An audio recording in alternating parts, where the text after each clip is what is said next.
What happens when a young Earth creationist earns a PhD at a secular university and ends up on the front page of the New York Times? Well, this is a story of what happened to Dr. Marcus Ross 19 years ago.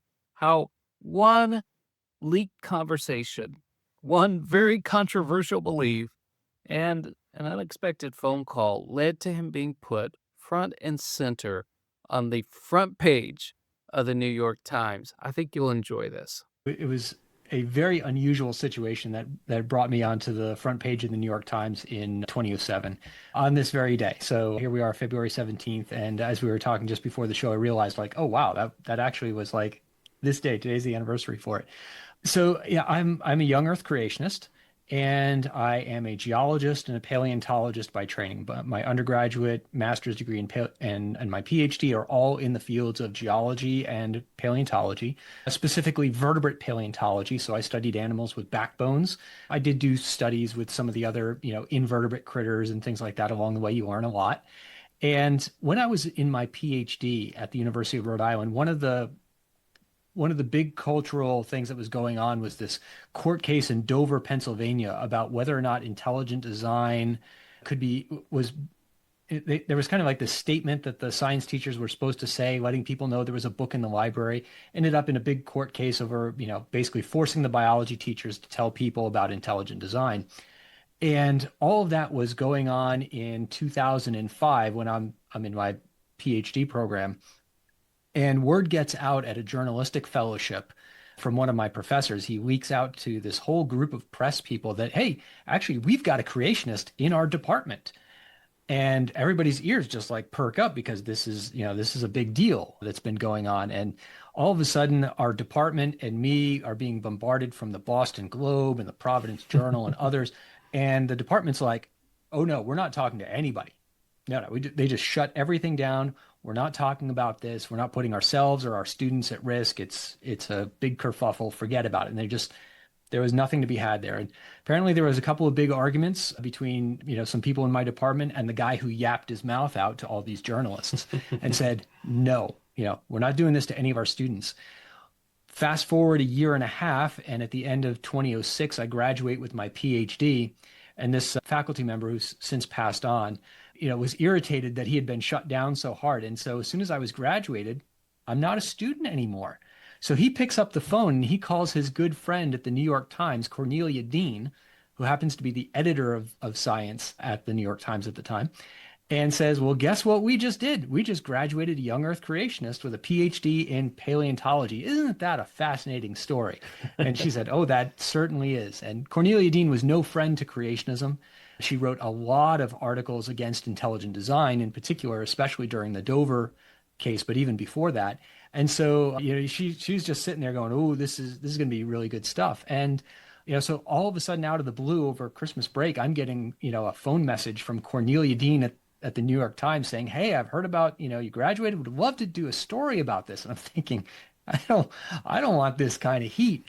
But I got some good advice from somebody else who was a journalist helping me prep for, an interview, saying the New York Times is coming to get me. And they're like, yeah, they are, but you can be ready. And in the end, actually, it wasn't that bad. It was a good article in terms of both kind of content. It flowed really well. She's a good writer, but also it wasn't nasty or bad against me. It wasn't like a lot of the stuff she wrote against intelligent design people that, it's all a conspiracy or, what have you. They all have these nefarious things that they're really trying to do.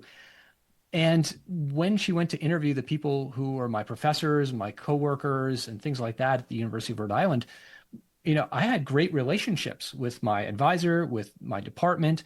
And so, she didn't have anybody saying like, oh, he was sneaking his way through. I was known as a young Earth creationist. I didn't hide that.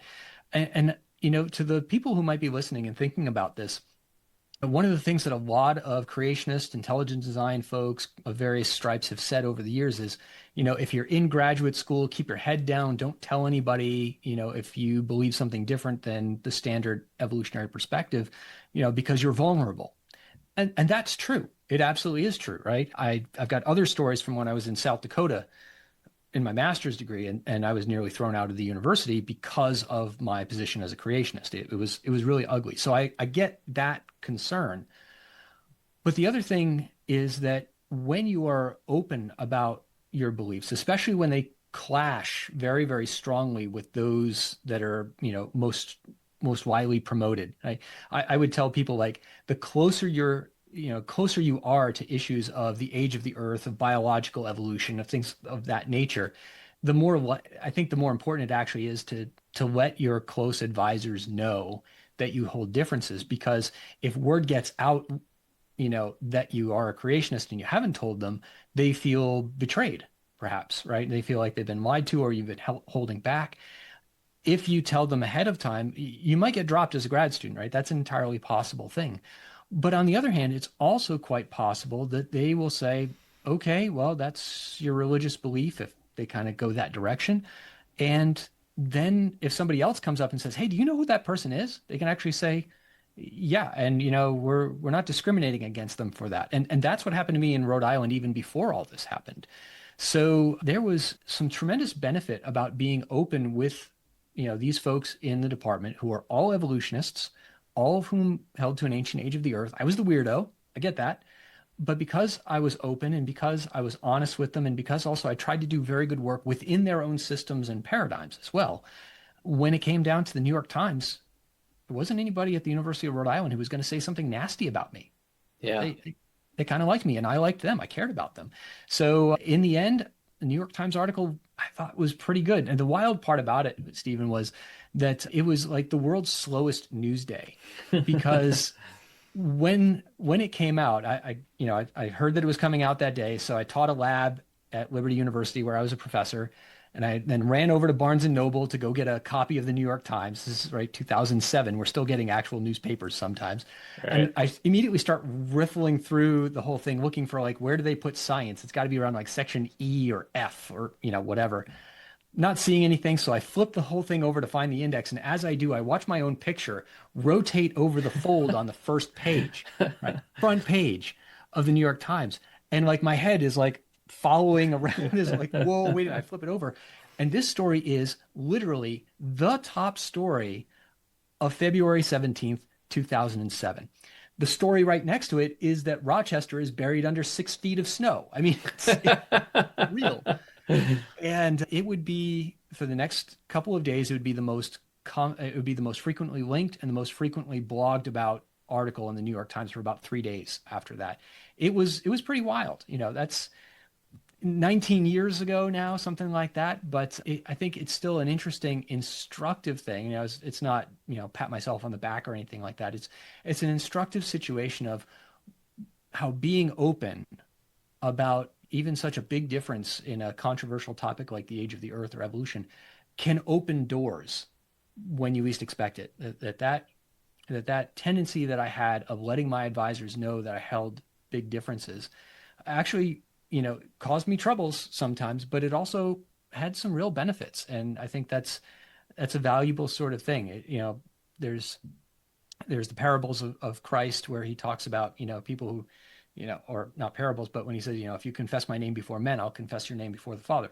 Not that this is exactly the same, but being willing to take a stand and say, this is where I am, even if there are consequences, can sometimes result in recognition in that. And that recognition be good or bad, but still, your name is going to be associated with the Lord God if you take a stand for the Lord God in the place that you happen to be. So just, yeah, an interesting way for us to start off, a little hook here with, Yeah. 19 years ago on the 17th of February was a weird front page article about somebody who got a PhD, right? I mean, Yeah. like that shouldn't be a front page article, but I was a young Earth creationist getting a PhD in paleontology, and fun little backstory for your viewers on this. So if you liked this video, you might really enjoyed hearing Dr. Marcus Ross answer one of the toughest questions in paleontology facing young Earth creationists. He doesn't dodge it. He goes right into it, and you can watch it right here.